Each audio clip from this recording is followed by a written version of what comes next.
Hello, and welcome to today's training session. We are talking about empowering our relationships, taking radical responsibility, and basically owning the energy that we bring in to our relationships, whether it be our intimate relationships, our friendships, as a parent. It applies to all the relationships. So basically, how can we cultivate more positivity by owning that energy that we bring in and taking radical responsibility for that? So let's dive in. So today's focus, we are going to talk about the 5 ways you can cultivate more positivity in your partnership by taking radical responsibility for the energy you bring. I will also be going over the radical responsibility workbook that is included for all membership members. So if you are new to me, you're new to this community, you're new to me, like I said. My purpose is to help moms revive their relationship with themselves so that they can have a stronger partnership, role model healthy relationships for the kids, and have more fun and connection along the way. My vision is that mothers are the foundation, the rock, the glue, the cement that holds our families, holds society, holds so many things together. And the ripple effect of having a well cared for, a well looked after mother is massive on our entire community as a whole. So looking after a mother's health and well-being is absolutely vital, and mothers need to feel empowered with the confidence to role model healthy relationships and be able to look after themselves. So let's start off. 5 ways you can cultivate more positivity in your partnership by taking radical responsibility for the energy you bring. Let's start off with mindful communication. So you will start fostering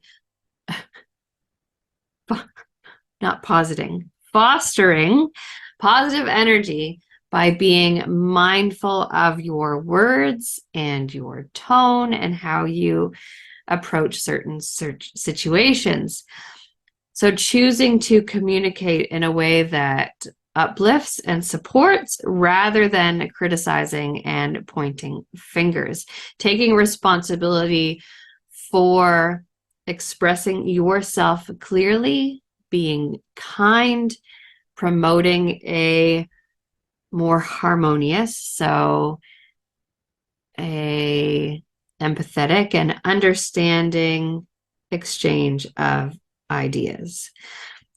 So in the workbook that I will be talking about soon, we look at, or I invite you to become more aware of how you are communicating, maybe your default communication style, and the way you generally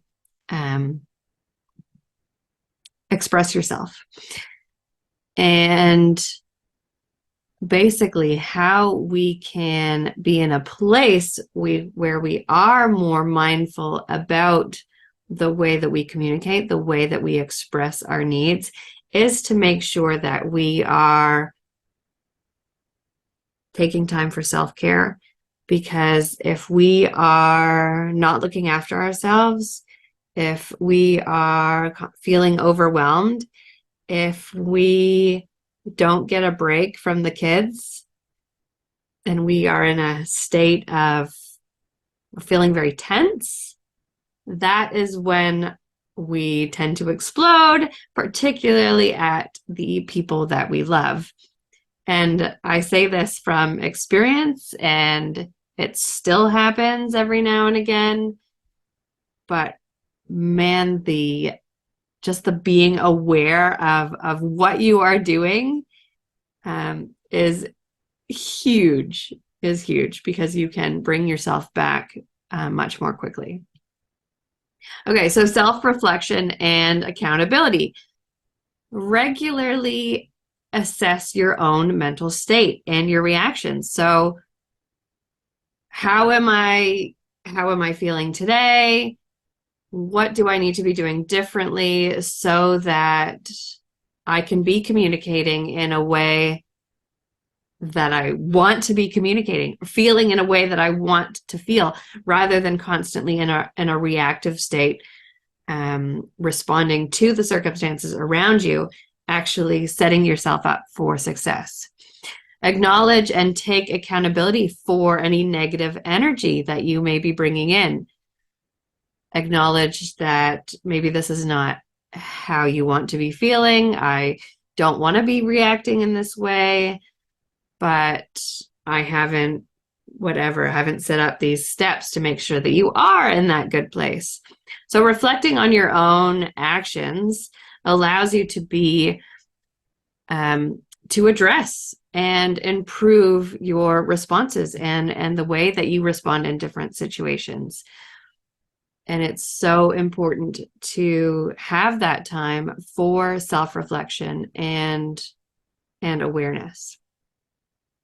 So cultivating gratitude is the third one we're going to talk about today. So integrating gratitude into your daily routine by acknowledging and appreciating your partner's positive qualities and contributions will really help the way that you interact. So if you start becoming much more aware about what they are doing and how they are contributing and what is actually happening around you, rather than focusing on all the things that maybe they aren't doing or they aren't bringing, or the things that you would like to see more of, look at all the things that you can be grateful for.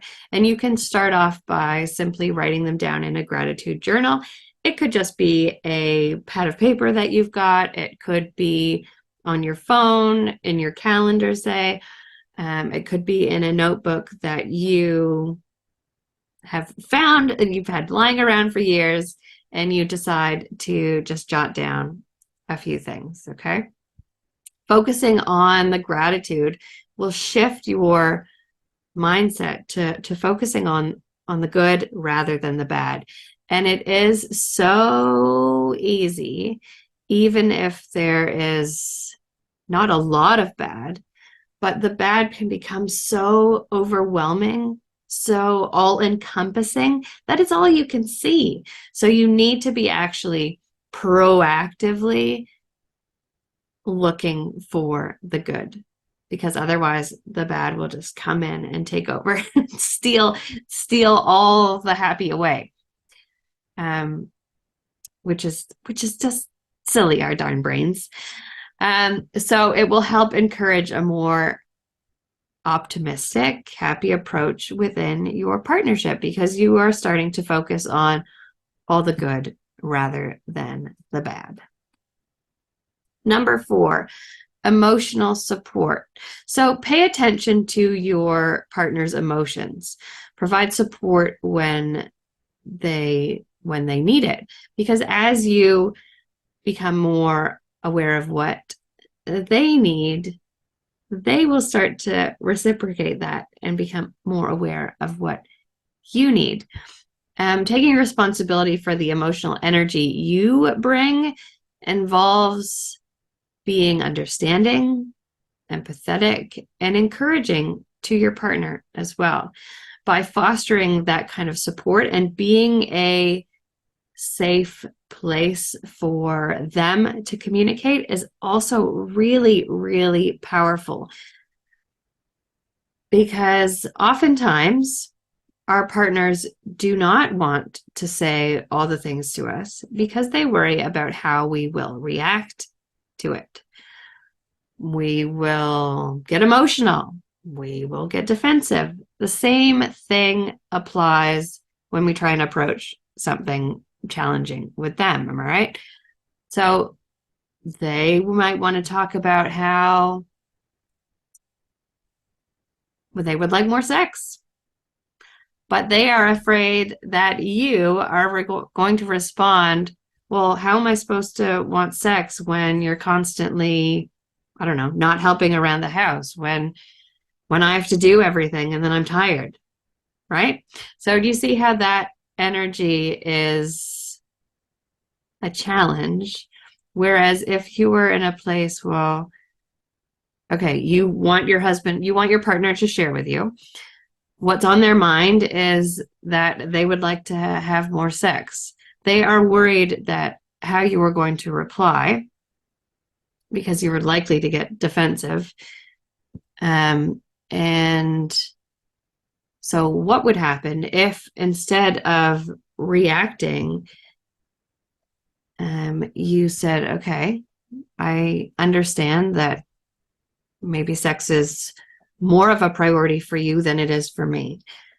What could I do to so that we can, so that we can have a better sex life? And as you open those doors to communication,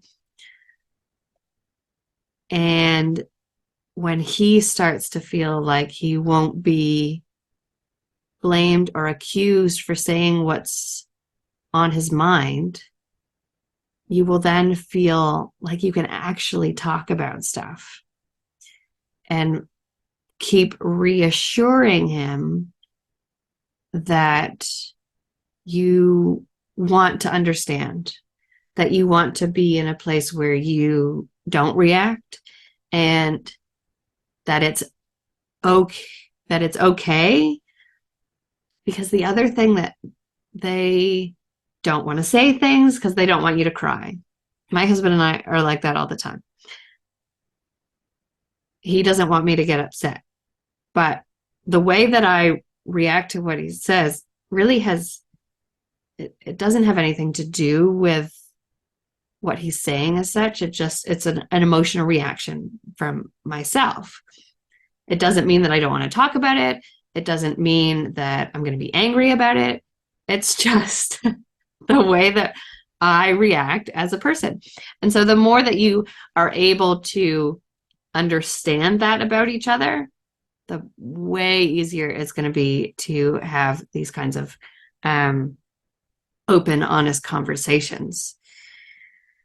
And your interactions will become more positive, even those really, really challenging, conflicting conversations, because you are in a more positive space. You are thinking about being in a place of understanding, empathizing, and just relating to the other person. Okay, there was a lot in there. hope you got all that. Okay.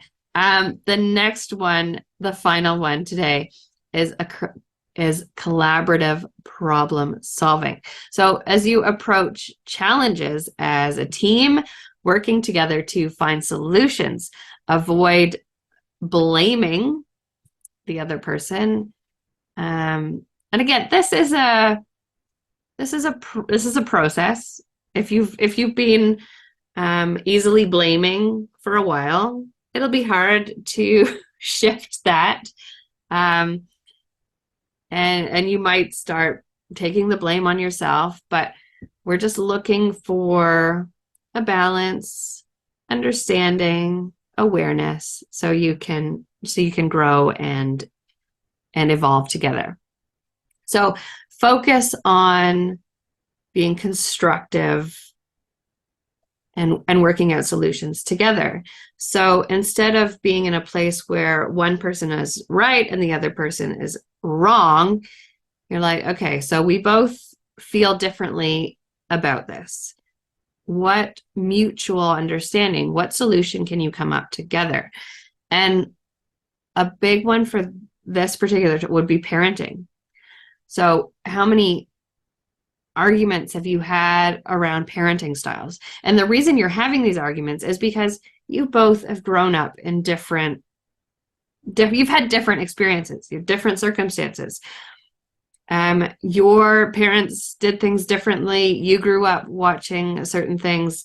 They grew up in a different circumstances, different things. So your understanding of parenting styles are hugely impacted because of that. So what you're looking to do is, okay, so this is why I feel like this, and I can understand why you might think this way. So what do we want for our kids, and how can we come up with our own approach that makes sense for us? You don't need to do it like this because somebody else did it like this. You are trying to work out as a team together what works for you and your values and your family. Okay, so this is how you can take that radical responsibility, finding solutions yourselves, owning what you bring and how your upbringing affects what you bring, and your awareness around that. So that will help you have a more positive and encouraging environment to be able to communicate all these big things.